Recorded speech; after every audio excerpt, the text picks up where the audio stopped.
do this. I say us because the team that makes everything really happen is sitting over here between Jeremy, Rich, Connie, and Crystal. And I get to stand up and take a lot of the credit sometimes. I'm also willing to take the criticism too, so I'll protect you from that side of it. I do have other subjects that I'll cover if we have time, but I want to do what I was slated to do first off. Wisecarver really is an opportunity for Greene County to focus on bringing folks to the county. So as we look at some of the struggles we have, some of the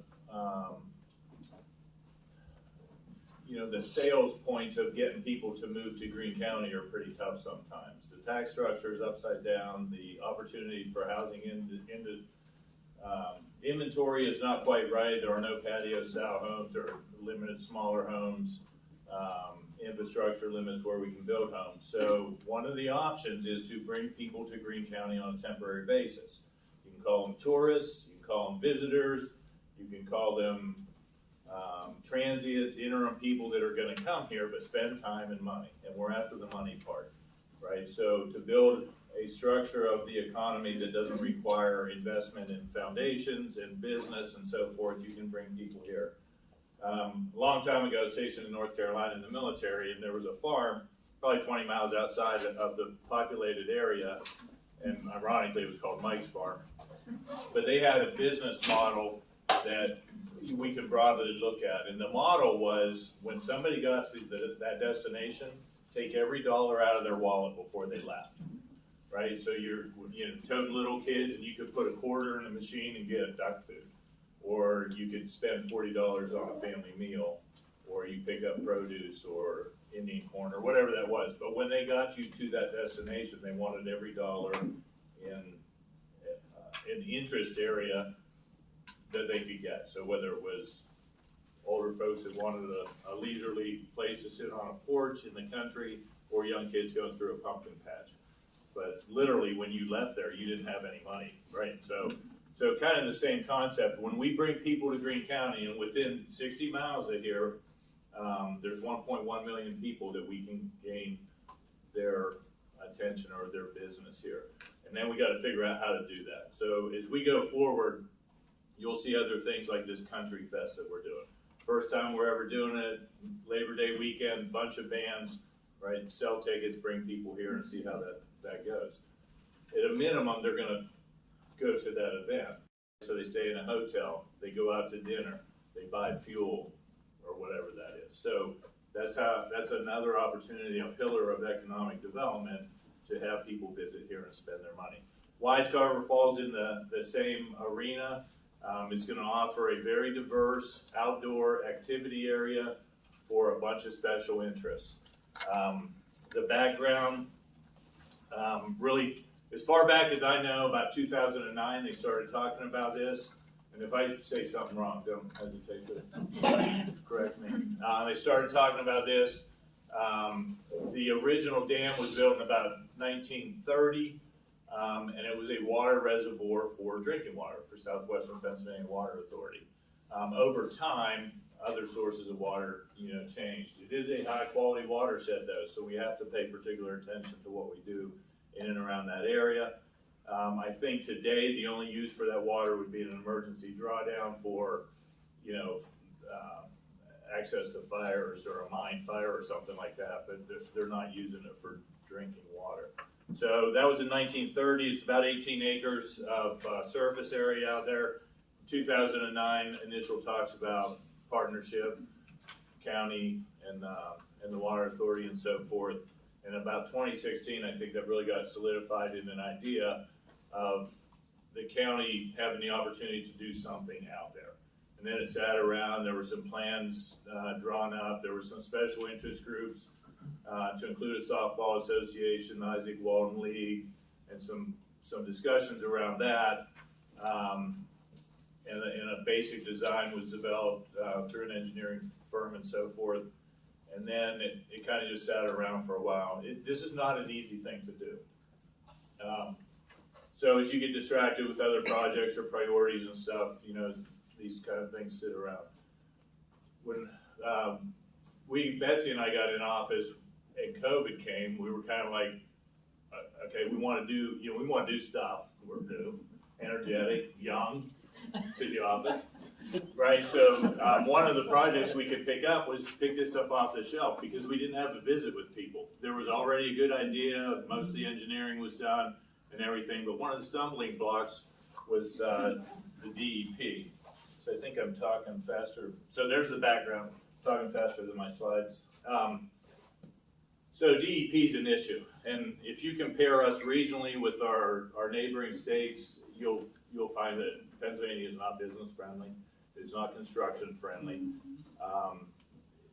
The tax structure for businesses and so forth kind of lean people in other directions, especially when we border West Virginia, and they are one of the most lenient when you start moving dirt around and stuff like that.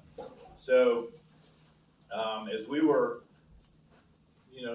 looking for things to do, we started calling these folks and getting them together on conference calls, and we really pushed them to, while they were at home working, and they could get around the COVID issue with not having public meetings, to push this project through. So we finally got DEP approval. I can't remember when that was, maybe April or May or something like that. That lo and behold, all of this previous work that was done was accurate. We could put softball fields out there, plant grass next to the stream, and so forth. So that was really the last hurdle, if you will, to progress through this process of getting the site developed. So Mackin Engineering was the firm working on this, put together a steering group of a bunch of diverse organizations and individuals and people with different backgrounds to really take a hard look at what are the opportunities out there. It's about 416 acres, 18 acres of water. It is very, the topography is very different from one place to another. So really the ideas are endless. You just have to really think about how are you going to pull those 1.1 million people that live within 60 miles of here to a destination, and what draws people to that area. So there's a list of these individuals, and the biggest takeaway from this is it's a diverse group of professionals and individuals with varied interests in what we were developing. So we had 4 public meetings, a lot of back and forth emails and so forth. Mackin, the engineering company, went out and interviewed 21 other folks in their specific areas of interest and gathered all that data up. So that frames the ideas of the possibilities, right? And it really focused around a couple of areas, but COVID-friendly activities, being outdoors, separated from other people. The water, obviously, is one focus area. The softball fields, which kind of initiated the whole discussion about taking a large area out like that. And then you have this diverse woods and steep areas. So there's probably 4 different categories of activities that you could really look at. Thorough site analysis by Mackin and what that looks like. They looked at soils and what everybody knows about the slippage problems in Greene County, right, with the clay and everything else. So what can you put where and have it still maintain stability that you're looking for? The high quality watershed is of concern. What can go close to that without disturbing the quality of water and so forth. So soil analysis was done. Slopes, you can see on the right hand side of, it's the next slide coming up. So this is a depiction of slopes by color. This is a depiction of slopes by topography. And it's not very level. Right? So how do you deal with that? We're concerned about stability, erosion, problems like that. But also some of these activities, you would like to have some flat area. Pitch a tent, because we're talking about outdoor stuff. So how do you do that and intermingle activities and things? So they come up with a conceptual plan that the steering committee went through by activity or by location, I guess, as you do that. And I'm not going to run through all of these, but I'll give you a couple of the examples of what we talked about. This is my first endeavor in something like this, and I've visited a lot of state parks and national parks and everything, but I think if you look at a geographic area, you get more in this area than you get in most other places over a much larger geographic area. And although the terrain can be challenging, it really divides up well if you get these special interest activities and groups into a place. For instance, there's an archery range that we'll talk about. It's well separated from the rest of the thing up on a plateau, so there's no danger, area outside of that specific range and stuff. So it really came out well when they divided up the activities in the conceptual plan of doing that. The centerpiece of this, I'll call it, is a league quality, softball league quality complex. So there's 3 adjoining fields, concession stand, the parking area, an access road, and an ADA compliant walking trail around that complex. That's phase 1 plus, and I say plus because phase 1 only includes 1 field.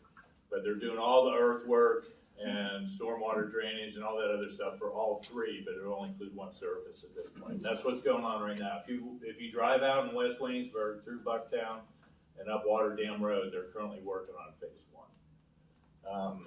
So really the centerpiece of this, going back to the economic development part, if you bring 9 or 12 softball teams in here for a tournament over a weekend, there's your restaurants, there's your hotels, there's your fuel, and the other amenities that are going to cater to these groups. To raise a hair on everybody's back, right? How many sit-down restaurants do we have in Greene County? So this is a driver for further development. If you can show, now let me back up to the tourism part. I think they say you need activities for 260 days a year to call yourself a destination. Right, so we have fairs, we have festivals, we have all these other things, but when you add them up, we're not close to that. 260 days out of a year. So something like this in the summer and fall would, those activities would increase that. And now you're talking about the traffic counts and how many people are waiting in line at a restaurant, what's the wait time and all that. And that plays into the next step of development in where are they going to eat? And I think we have hotels aplenty right now because the gas industry was here. We built hotels and now they're not. So, but just go down the road of hospitality requirements, dinner, and all those kinds of things that will follow something that builds on this. And alone, this won't do it. But in conjunction with other activities that we're trying to get put together, now you see a stress on the hospitality industry that lets somebody build another restaurant, right? So that's kind of where we're headed to do that. Not unlike other parks, restrooms and those sites that are away from developed areas. Now we have technology can do that. They have these single drop-in outhouse type of things that you see around state parks and everything. And 10 years ago you couldn't do stuff like that. So there's advances that make this easier and more feasible at a reasonable cost when you go through the development part of this. So that's the softball field. I mentioned to these guys, but anybody else, if you have questions, just throw up your hand and I'll try to address them. The second probably centerpiece around this project is the water. It's 18 acres or so. My wife and I kayak pretty frequently, and about a month ago now probably, we went out there. It takes about an hour and 20 minutes to leisurely go around the perimeter of this. So it's not a huge water space. It's going to be limited to no electric motors, I think is what they talked about the last time. So, a small horsepower electric motor on a small boat. But there's water ski in paradise or something like that. That is not this. It's going to be nice and quiet and quaint, but there are good fish schools in there and so forth. So as this gets developed a little bit farther out, the Fish Commission has jurisdiction out there, as well as the Game Commission for the law part of that. But and we have agreements with both of those organizations. So the water is the second draw. Kayaking, longboarding, paddleboarding, I think there's one other thing, you know, those are all good outdoor activities, that don't require motors or electric or anything like that. And there's gonna be, and we have the money for this, an ADA accessible kayak and canoe launch. So catering to those special interest groups again, and playing on the level with activities that can be out there. Mike, what's it longboarding? I think it's like a big surfboard that you paddle around, right? You stand up.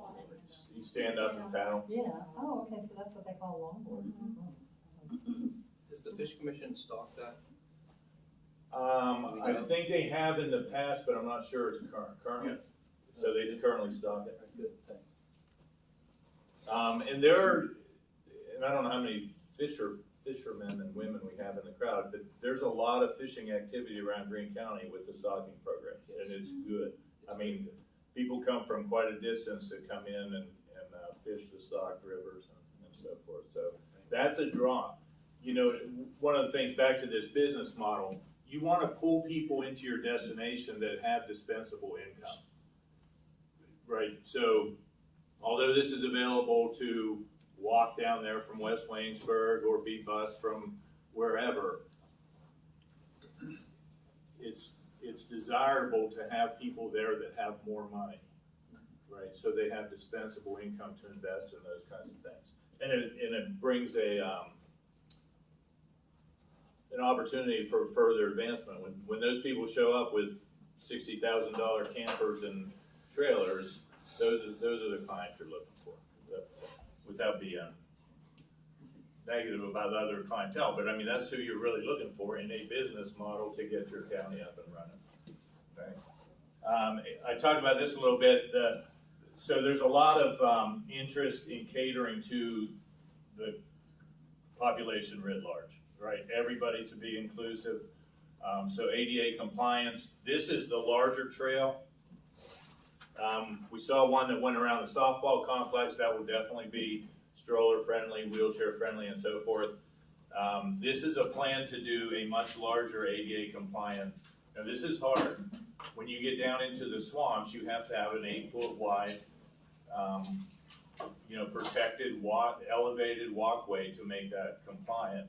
And then if you go back to the topographic map, that it can only be 4% grade, 5?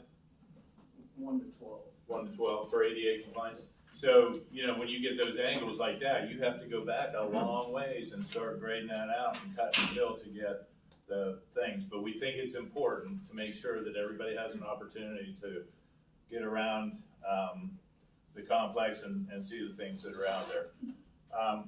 This is advertised as a hiking trail right now. There's been discussions about BMX bikes and cross-country training for colleges and high schools to run around there. But as you go around this complex, you can get 7.5 miles out of it if you use both sides of it. Imagine how steep some of those are, though, when you see how that is. But that's the group that you can cater to. The hiking club, obviously, the ups and downs are more exciting than level. But when you start riding these BMX bikes and stuff like that, that's what they want as well. Mike, you say both sides. Will you not be able to walk all the way around? Yeah, these interconnect. Okay. But there's a east and west side. Like that. But they do interconnect.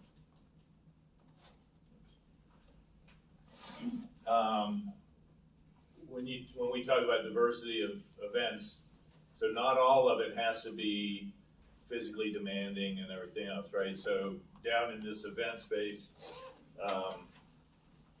there's an opportunity to put like an outdoor theater for drama clubs or musicals or showing a movie in the evening, right? Everybody takes a lawn chair out there, you have a big screen set up, and you can do that. Much like the Lions Club, Little Amphitheater down there, it can probably be bigger in space as far as the size of the stage and so forth, but that's one of the discussion points down there.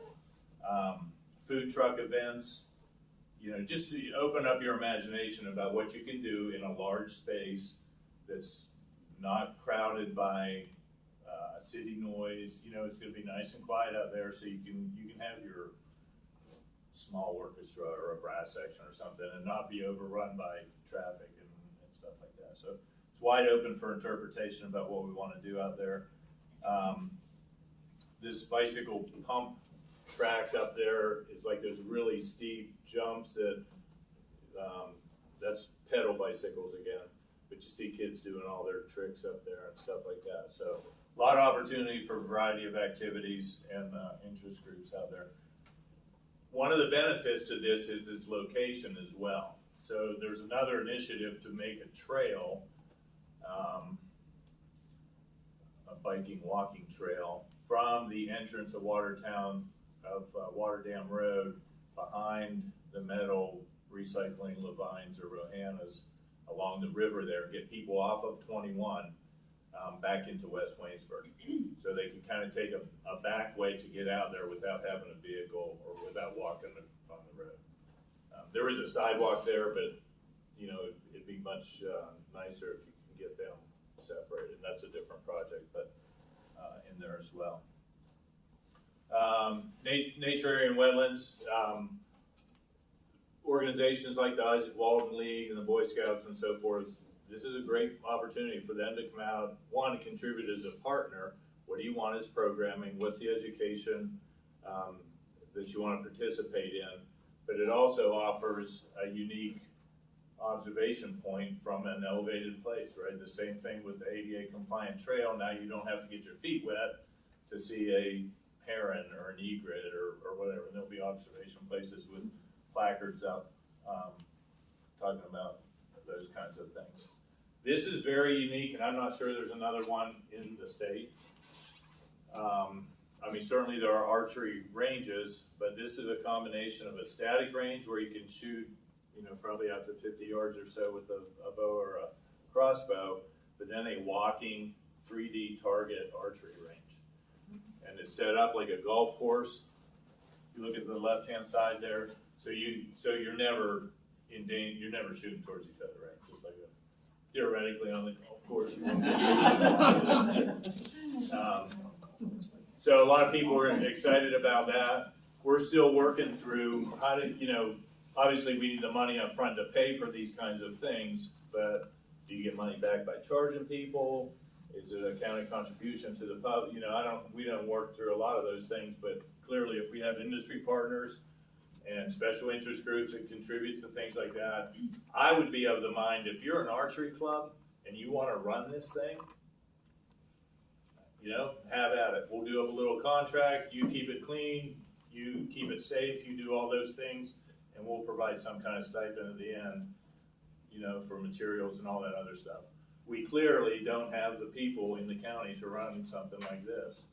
And if you ever go to, you know, some of these specialized outdoor places, they have somebody running each of these little events.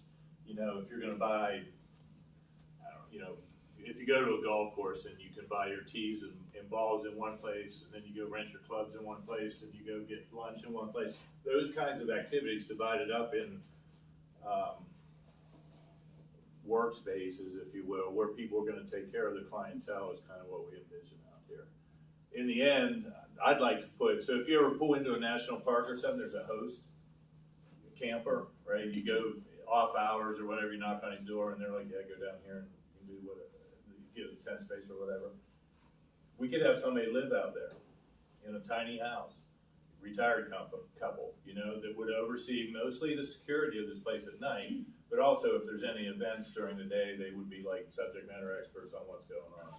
So maybe in my second retirement, little trailer overlooking the reservoir. But those are the kinds of, the next thought process is how do you implement this stuff, right? We have a good plan, we have part of the money, we have future strategies to get more money, but now we're down to the people management part of it. I mean, it's a pretty big project. So I think that's my last slide. Lots of opportunity for people to get engaged, lots of opportunity for people to be involved on the ground, whether you're one of the special interest groups or you're just interested.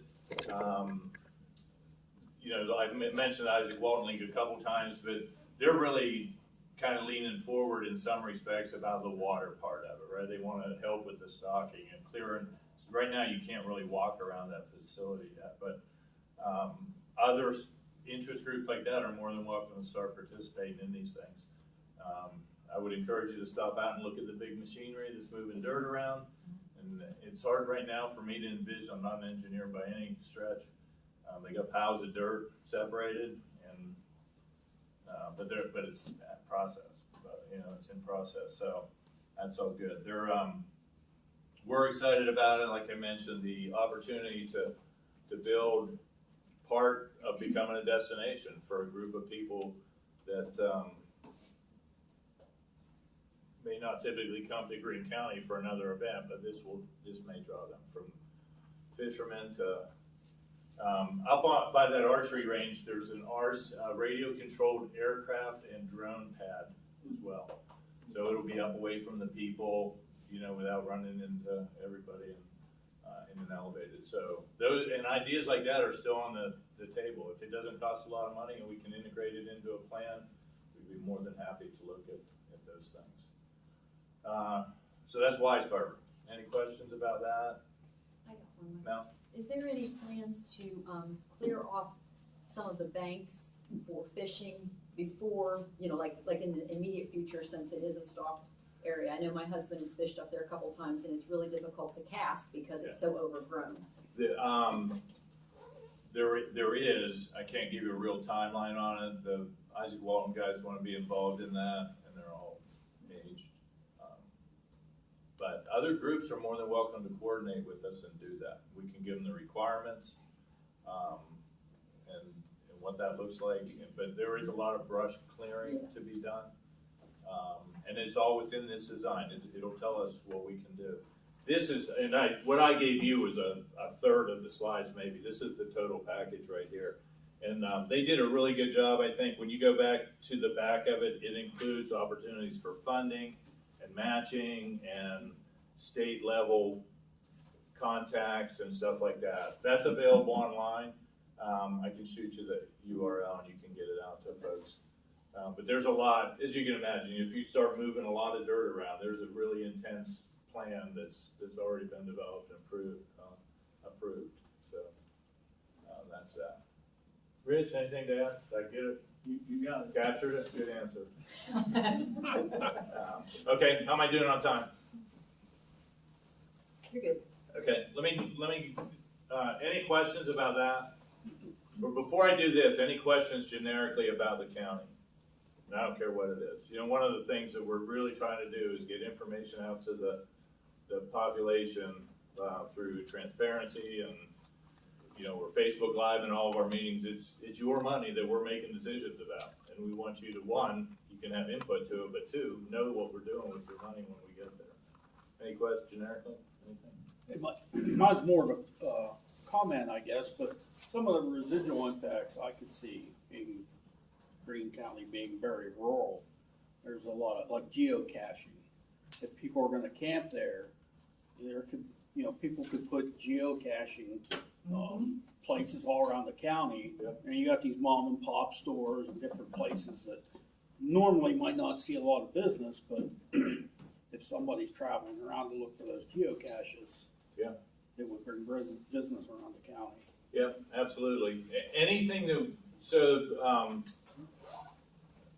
some of the activities, I'll use the United Way because we just completed that, but they had this selfie contest, right? So each week they would send out different riddles, and if you were participating, you would drive around the county to these solved things. Same idea, right? So it would put you at a grocery store in Bobtown, or it would put you at a restaurant somewhere. Well, most people go to eat. You're not going to just take a picture in front of that and walk away. So you're eating, you're investing back into the community. The same thing, Dave. I mean, you can, a club, I don't know who does geocaching, like an organized club. Mm-hmm.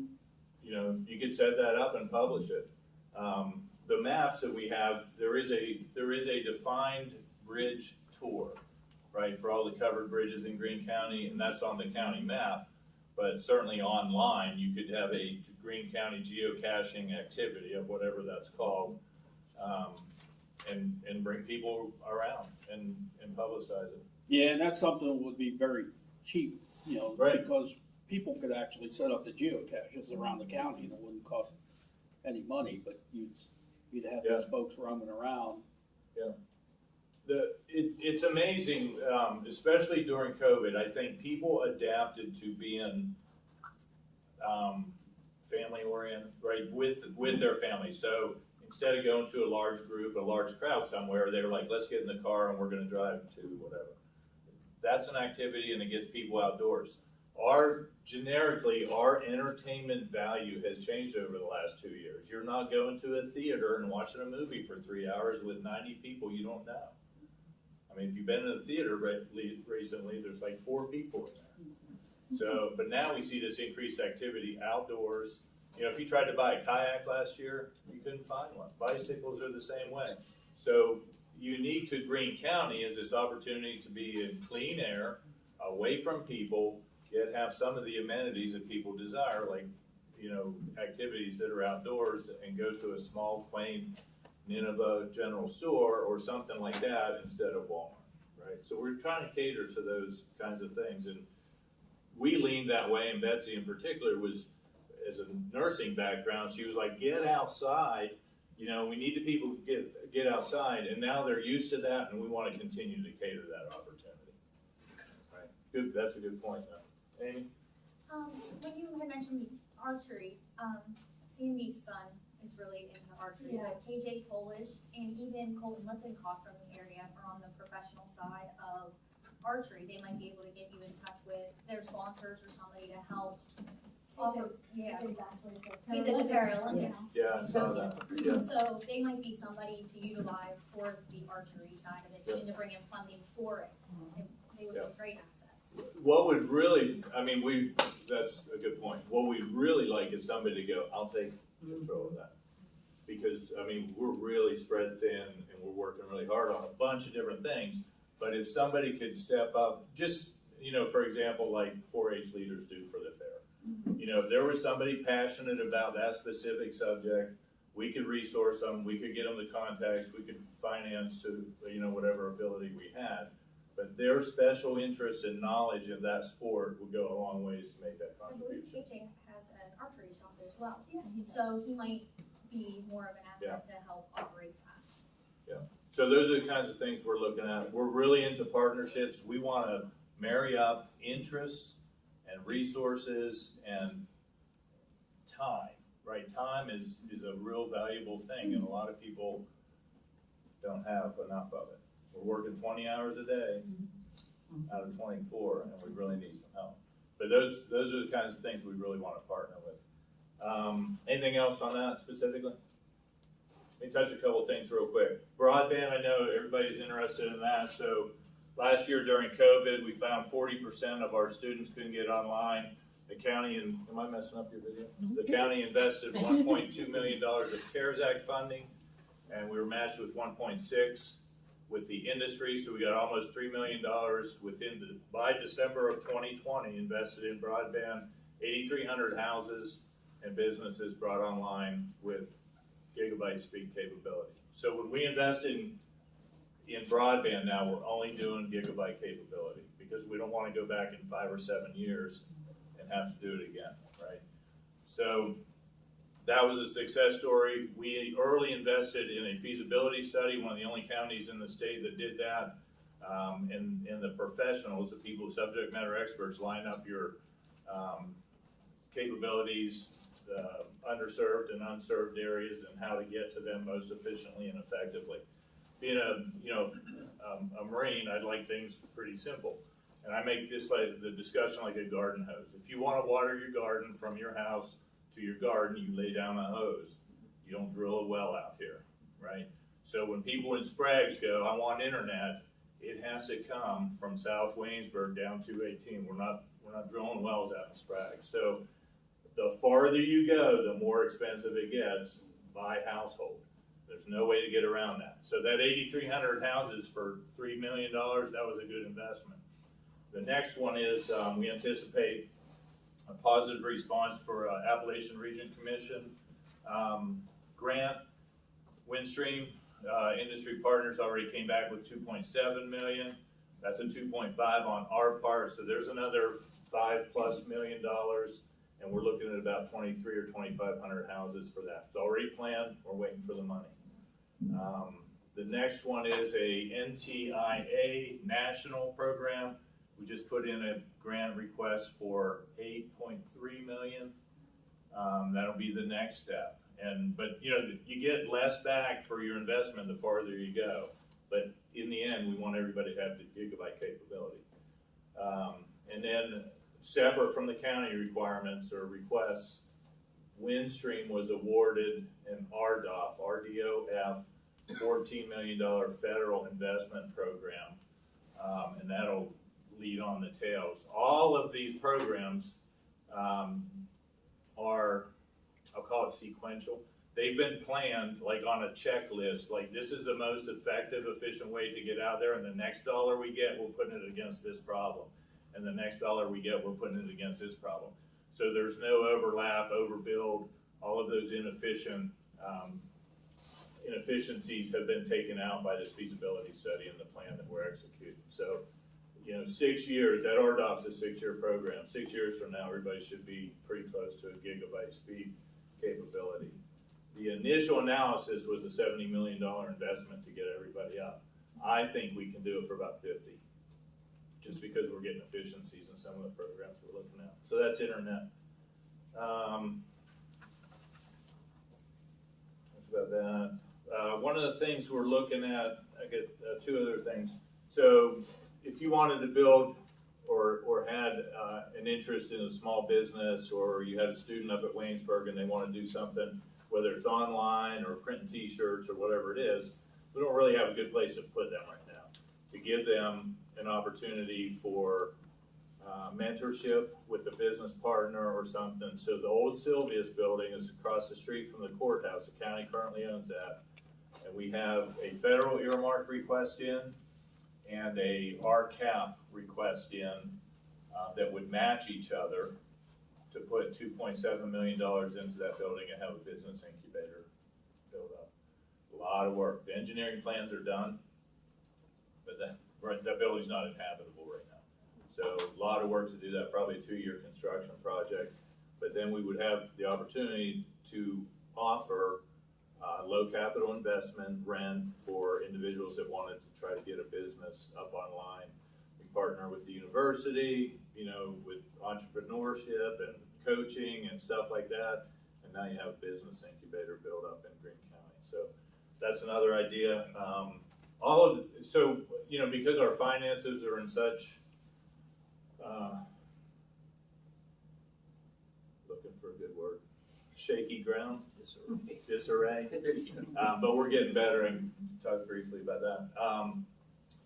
We can't come up with a match. So even if somebody said, hey, here's $2.5 million, we're like, well, thanks, because we don't have the match capability. So we try to pull these two entities together, give them the same brief. Here's a federal, here's a state, they match one another, and we're really just running the project. So it's a long, you know, haven't been in the federal government for a long time. It is a long lead time, and the state's not any better to do that. But to Terry's point, so in 2020 budget, we were $5 million in deficit. 2021, we were 1 in deficit.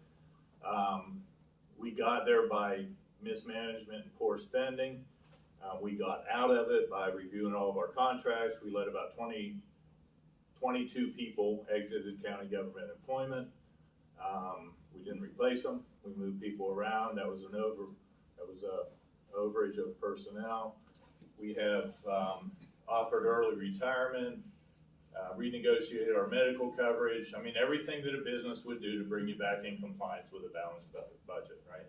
So 21, we were $1 million in deficit. 22 looks good for a balanced budget.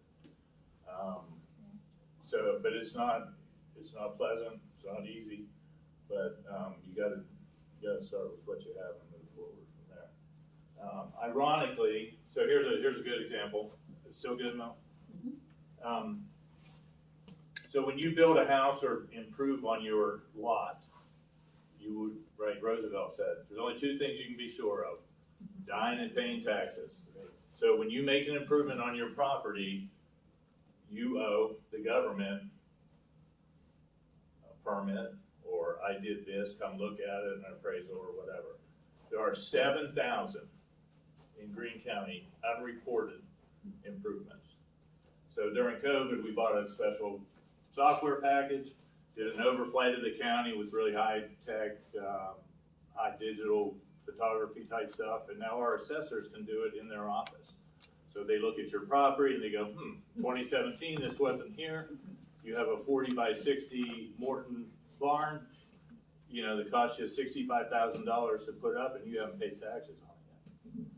There's a lot of fault that goes with that. You can't, you know, if you're a township supervisor and you haven't reported that your neighbor's building a $60,000 barn, that's fault. If you're the individual that built it, that's your fault, right? So there's a lot of stuff, and we're not looking to blame anybody other than get our money, right? So 7,000 of those, I have the numbers right here. 2,862 are new structures. They could be houses, and in fact, in Aleppo Township, we know there are houses that never paid taxes. 2,400 that changed in some way, either got larger, added a porch or a garage or a bedroom, or got smaller, which would be an advantage to the taxpayer. And there are 1,925 that were demolished and no longer show up on the property, and that would be an advantage to the property owner. So, you know, the problems with the budgetary problems, there are a lot of reasons that the inputs were got us to where we were, right? Bad spending was one, mismanagement was one, hiring too many people, that's another one, paying too much for medical care, that's another one. But these folks bear some responsibility too. And whether it was a township supervisor or an owner that built a house, you know, we're gonna figure that out as well. And there's no penalty other than you're gonna pay next year's taxes. We can't go backwards, and we're not gonna, you know, find somebody or something like that. It's just everybody should be paying their fair share as we go forward at one point or another. Okay, Mel, signal time. Any last questions? I just want to say something. I applaud you guys for doing this recreation area, and we did something in Washington County. The Marianne Outdoorsman Association started a few years ago, and it's exploded.